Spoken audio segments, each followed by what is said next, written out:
He was only 16 years old, but Elijah Jackson was already living the kind of moment most kids could only dream of. Hand-picked from hundreds of applicants, he had been invited to Horizon Airlines' prestigious youth aviation program. Today was supposed to be the highlight, his first real look behind the curtain at the world of professional pilots. But before the day was over, he would go from honored guest to criminal suspect. It started quietly.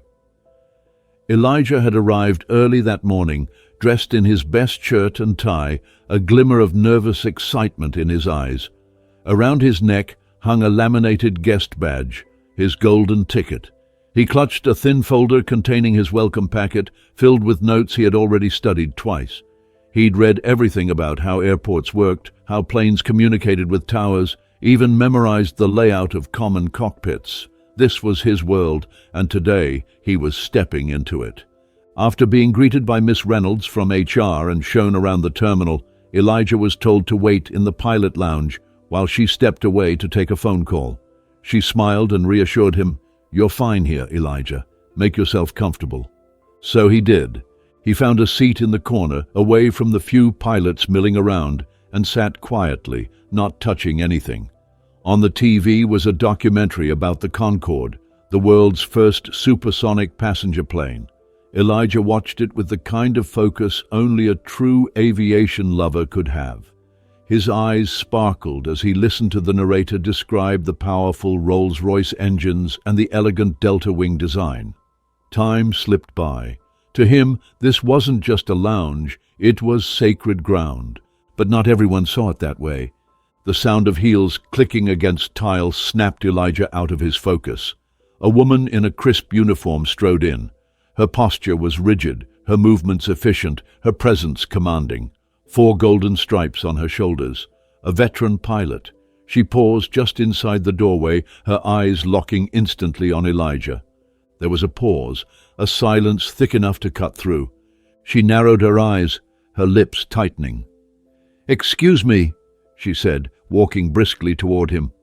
"What exactly are you doing in here?" Elijah blinked, startled by her tone. He stood up quickly, clutching his folder, trying to appear as respectful as possible. I'm Elijah Jackson. I'm part of the Horizon Career Exploration Program. Miss Reynolds from HR brought me in. She said it was okay to wait here until—" "This area is for pilots only," she interrupted sharply, her voice like steel. "You need to leave."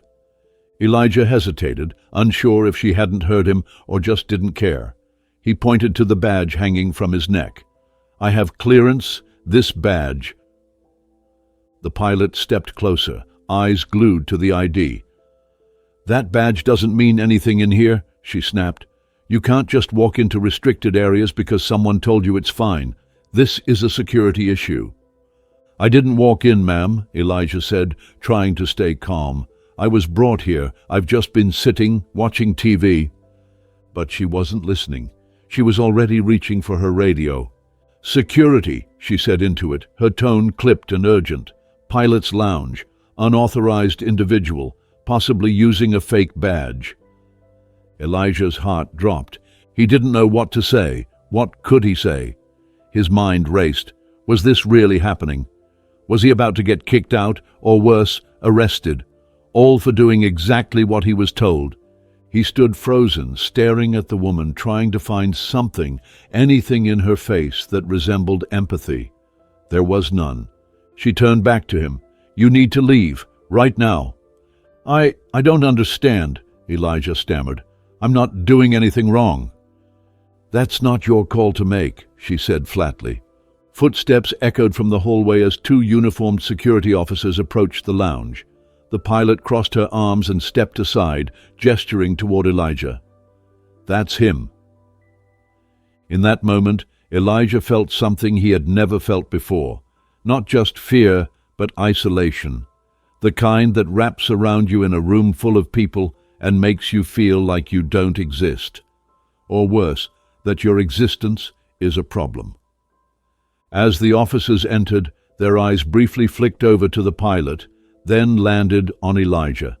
They didn't ask questions. They didn't smile. They didn't look curious. They looked ready. Elijah instinctively took a step back, holding out his badge. "Please, just check with Miss Reynolds. She brought me. I'm not trying to cause any trouble." But no one was listening. Not really. The pilot shook her head in disgust, arms still crossed. "This is exactly why we need tighter security. Anyone can walk in here these days and pretend to belong." One of the officers reached for Elijah's ID. "We'll need to verify this," he said flatly. Elijah's hands trembled. His mouth opened, but no words came out. All around him people had started watching, pilots passing by, ground staff. Some looked confused, others looked annoyed. None stepped forward. None said a word in his defense. Elijah looked around, hoping to see Miss Reynolds returning, but she was nowhere in sight, and in that moment he understood something deeply painful. He wasn't being treated like a student. He wasn't being seen as a kid chasing a dream. He was being treated like a threat. And nothing, not his badge, not his words, not even the truth, seemed to change that. One of the security officers, a tall man with a rigid posture and a face that gave nothing away, stepped forward. "Young man," he said, his voice clipped and firm, "we're going to need you to come with us." Elijah didn't move. His fingers tightened around the strap of his backpack. His legs felt cemented to the floor. His chest rose and fell in short, uneven breaths. "Please," he said, barely above a whisper. "I didn't do anything wrong. Just, please call Miss Reynolds. She brought me here. She knows, she can explain." The officer didn't even flinch. "We'll sort this out once you come with us." "I'm not refusing," Elijah replied, his voice cracking slightly. "I just don't understand why this is happening. I was invited. I have the badge. Enough," the pilot cut in sharply, still standing to the side with her arms folded. "You've said enough. You've already caused a scene, and now you're delaying security." She said it so confidently, like it was a fact, as if his presence was inherently disruptive, regardless of how calm he'd been the entire time. And in that moment, something inside Elijah gave way. Not to rage, but to something worse. Helplessness. He looked around. Every face in the lounge had turned toward him. Not a single one showed kindness or concern, just suspicion, caution, judgment, like he was something to be removed, not someone to be understood. He took a shaky breath, reached into his pocket, and pulled out his phone. "Please," he said to the officers, "can I just call my dad?" The shorter officer, who hadn't spoken until now, glanced at his partner and gave a small nod. "Make it quick," he muttered. Elijah's hands trembled as he tapped in the number. Each ring felt like an hour. His heart thudded louder than the ringtone in his ear. One ring, 2, 3. Voicemail. He ended the call and tried again, and again. On the fourth attempt, the line finally connected. "Hey, buddy," his father's voice rang out, upbeat and full of energy. "How's the big day going?" Elijah's throat tightened. He tried to speak, but his voice caught. "Dad," he whispered, "something's wrong. They think I wasn't supposed to be here. They said I used a fake ID and they called security. They won't believe me." There was a pause on the other end, a stillness. Then, calm but firm, his father said, "Where are you exactly?" "I'm still in the lounge," Elijah said, his voice breaking. "They haven't moved me yet." "Okay, stay right there. Don't argue, don't panic. I'm coming right now." Elijah closed his eyes for a second, just long enough to hold back the tears pressing at the corners. "Okay," he said, voice soft. "Please hurry." As he lowered the phone, he could already feel the pilot's smirk pressing in. She looked at the security officers and raised an eyebrow. "So now we're waiting for Daddy?" Her voice dripped with sarcasm, loud enough for others to hear. "Let me guess, he works in baggage claim or maintenance, or maybe janitorial. Whatever it is, I'm sure he's going to come in and save the day." Elijah clenched his jaw. He didn't respond. He couldn't. Every part of him was trying to stay composed, trying not to let the humiliation boil over into something he couldn't control. But inside, it was like a firestorm. She looked around the room as if to gather backup from the crowd, now forming just outside the lounge. This is why I always say we need tighter procedures. All it takes is one clever story and a fake badge. He could have been gathering intel, or worse. Elijah stared at the floor, willing himself not to cry. Not here, not in front of her, not in front of everyone. The taller officer shifted uncomfortably. For a moment something flickered in his eyes, maybe doubt, maybe discomfort, but he said nothing. Then came the shuffle of steps down the hall. Quick, heavy, purposeful. The room turned to look as a man approached the entrance of the lounge, tall, sharply dressed, with a presence that made people instinctively stand straighter. He moved past the gathering crowd like a current parting the sea. "Elijah," he said, voice low but unwavering, "are you all right?" Elijah's head shot up. Relief washed over his face. "Dad!" David Jackson stepped fully into the room and placed a firm, reassuring hand on his son's shoulder. He didn't raise his voice. He didn't ask for explanations. He simply turned and looked at Captain Whitman. "Would you mind telling me why my son is being surrounded by security?" he asked, his voice as steady and commanding as a judge handing down a sentence. Whitman's smirk vanished. She blinked, clearly thrown off by the man's confidence. He was sitting in a restricted area. His badge looked fake. I followed protocol." "Protocol?" Jackson echoed. "And what verification did you conduct before deciding that?" "I didn't know who he was," she said quickly, now starting to sound defensive. "And frankly, I didn't know who you were either." David Jackson stepped forward, releasing Elijah's shoulder and pulling a sleek leather wallet from his coat. He flipped it open to reveal his ID. "My name is David Jackson, Administrator of the Federal Aviation Administration." The room went still. A hush fell over the group that had gathered. Several mouths hung open. Even the security officers took a subtle step back. Captain Whitman's face went pale. David's eyes never left hers. "Now, let's talk about your protocol." The silence that followed was suffocating. Captain Whitman's confident posture wilted almost instantly. Her arms, once firmly crossed in defiance, slowly dropped to her sides. Her lips parted slightly, but no words came out. David Jackson didn't move. He just stood there, unwavering, his gaze drilling into hers like a scalpel cutting through arrogance.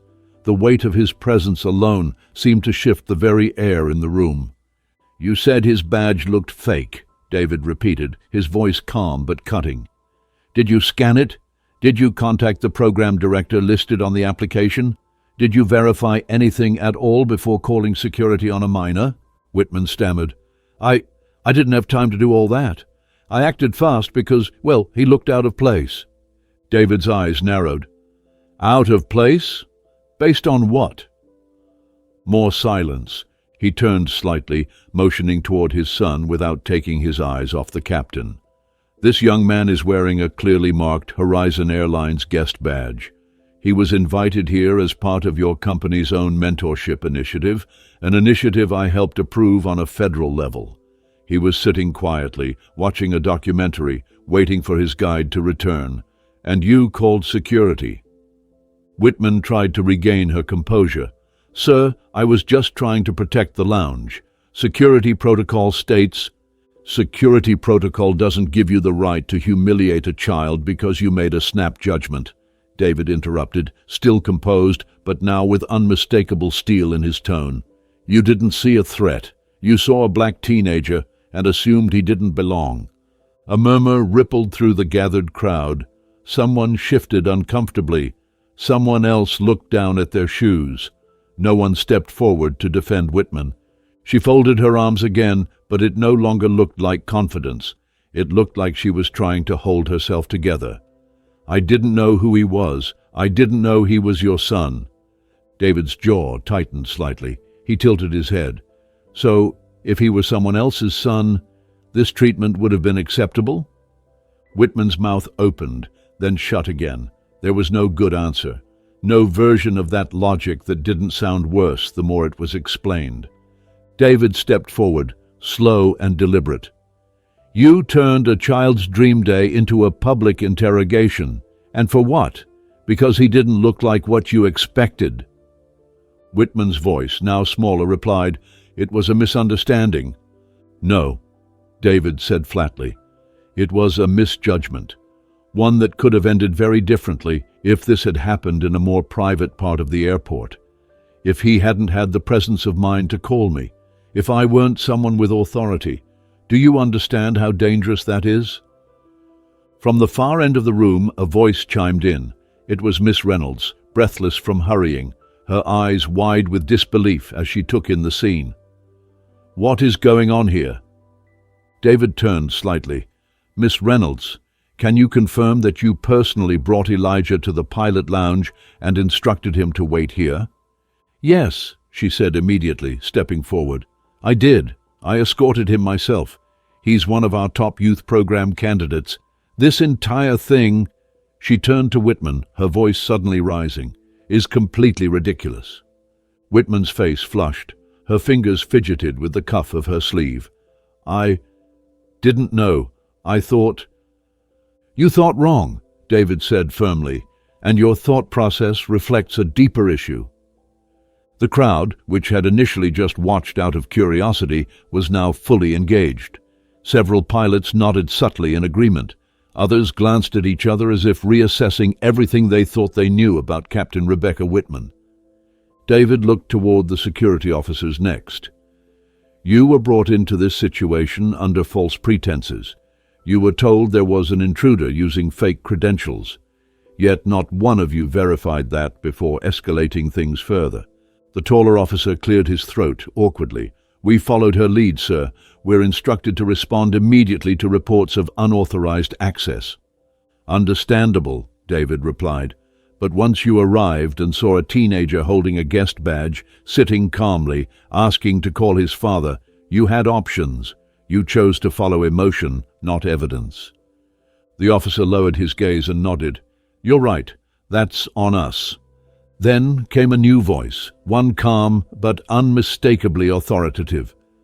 An FAA official had entered quietly at some point during the confrontation and now stepped forward. Mr. Jackson, he said, addressing David respectfully, we just reviewed the security footage. The screen on the far side of the room flickered on. A timestamp appeared in the corner. The footage played in front of everyone. There was Elijah, walking into the lounge accompanied by Miss Reynolds. She pointed to the seat, handed him a badge, said something that made him smile. Then she left. Next came several minutes of Elijah sitting still, eyes on the TV.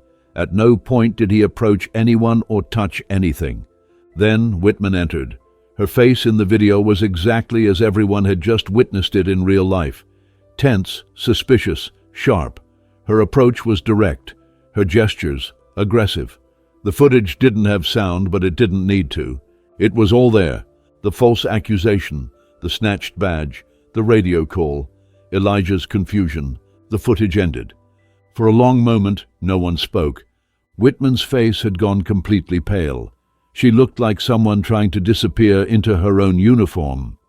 David broke the silence. This isn't just about my son. It's about every kid who walks into a space where they don't look like they belong and pays the price for someone else's assumption. The FAA official nodded gravely. We've also pulled prior complaints regarding Captain Whitman. This is not the first time she's acted this way toward a young person of color. Gasps echoed quietly in the room. David glanced back at Elijah, whose eyes had welled with tears, but who now stood tall, shoulders squared. Not afraid, not broken, just resolved. He turned back to Whitman. I don't care if you didn't know who his father was, he said. You should have known who he was, a young man with a dream, a guest of this airline, and someone deserving of the same respect as anyone else in this room. And then he said the words that would hang in the air like a final bell before judgment. You let your bias speak louder than your duty, and that is something this industry can no longer afford to tolerate." David's words didn't just linger in the air, they landed like thunder, shaking the very foundation of that lounge and everything it stood for. The people gathered, pilots, crew members, staff, had come to watch what they thought was a minor security incident. But what they were witnessing now was something else entirely, something bigger, something undeniable, a reckoning. Elijah stood beside his father, feeling the warmth of his presence, the gravity of his voice, the shield of his integrity. For the first time since the nightmare began, Elijah felt steady on his feet. Still shaken, yes. Still hurting, but no longer powerless. The FAA official beside David stepped forward once more. "Given the evidence on record," he said, his tone serious, "and the existing complaints now confirmed, we will be launching a formal investigation into Captain Whitman's conduct." He paused, eyes scanning the room. "Effective immediately, she will be suspended from all flight operations pending review." Gasps echoed softly. Whitman stood frozen, mouth slightly open, her confidence completely shattered. Her reputation, once built on years of seniority, flight hours, and authority, was crumbling faster than she could grasp. She looked around the room desperately, searching for someone to defend her, to vouch for her, to pull her from the wreckage, but no one moved. The silence around her was absolute, and in that silence she finally understood. She wasn't the respected veteran anymore. She was the cautionary tale. Two uniformed airline officials approached her from opposite sides. One spoke quietly, but everyone heard the words, "Captain Whitman, please gather your personal belongings. You're relieved of duty." She didn't argue. She couldn't. With slow, stiff movements, she picked up her pilot's cap, her ID, and a clipboard resting on the lounge table. Her face had gone from crimson to pale grey. Her eyes no longer darted with authority, but dropped to the floor in humiliation. As she turned to leave, passing the cluster of stunned employees and crew members, no one offered her a smile. No one whispered support. The looks she received were heavy with disappointment, as if they were seeing her for the first time and not liking what they saw. When the door finally shut behind her, it felt like something toxic had been expelled from the room. The stillness that followed didn't last long. One of the pilots, a man in his early 40s with a gold-trimmed badge and years of seniority, stepped toward Elijah. "I want to say I'm sorry," he said softly. "You didn't deserve any of that. None of it." Another followed, then another. One after the other, murmurs of apology, support, and regret rippled through the room like waves. Heads nodded toward Elijah. Some looked him in the eye for the first time. Others couldn't. The shame was too heavy. But Elijah didn't gloat. He didn't smile. He didn't soak it in. He simply nodded back, his expression calm, composed beyond his years. Because this wasn't a victory.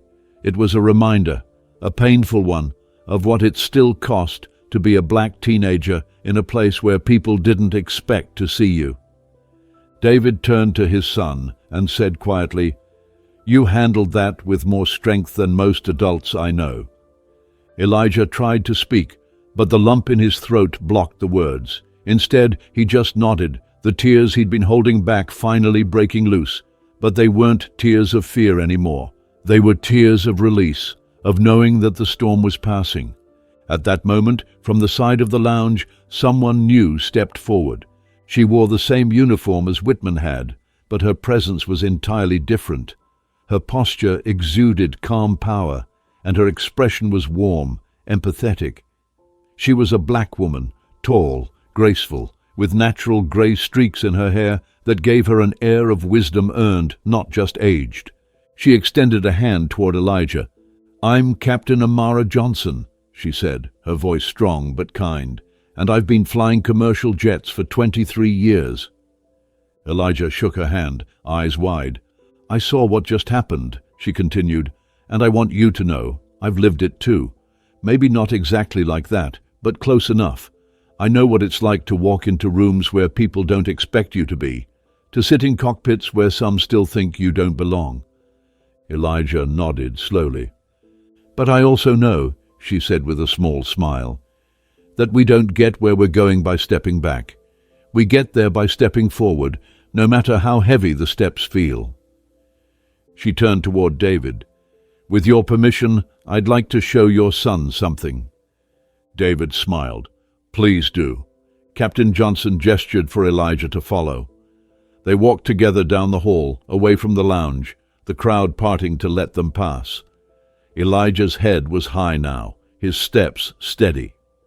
As they approached the gate, the door to the flight deck had already been opened. Inside sat a Boeing 787, one of the most advanced aircrafts in commercial aviation. Captain Johnson turned to him. "Would you like to see the cockpit?" Elijah didn't speak. He just smiled, his whole face lighting up, and stepped through the threshold. Rows of illuminated buttons, screens glowing with data, the smooth leather seats, the feeling, almost sacred, of standing in a place that once seemed so far away but now felt possible. Captain Johnson sat in the left seat and motioned to the right. "Take it. It's yours, even if just for a few minutes, but someday, for real." Elijah sat down slowly, carefully, as if afraid the moment might vanish if he moved too fast. "You see all this," she said, gesturing to the endless controls. "These aren't just instruments. They're proof that someone believed people like us were meant to fly just as high as anyone else. And you've got everything it takes." Elijah looked around the cockpit, his fingertips brushing over the control yoke, the display panels. He turned to her, eyes gleaming, and whispered, "I will fly one of these. I know it." Captain Johnson grinned. "I don't doubt that for a second." They sat in quiet for a moment, not awkward silence, but the kind that speaks louder than words, the kind that tells you you've just crossed a line between who you were and who you're about to become. Outside the cockpit, David Jackson stood by the terminal window, watching his son with quiet pride. This hadn't just been about clearing up a misunderstanding or defending his child. This was about something deeper, something generational. That day, Elijah Jackson didn't just win back his dignity. He stepped into his future. He didn't leave the airport with scars. He left with wings,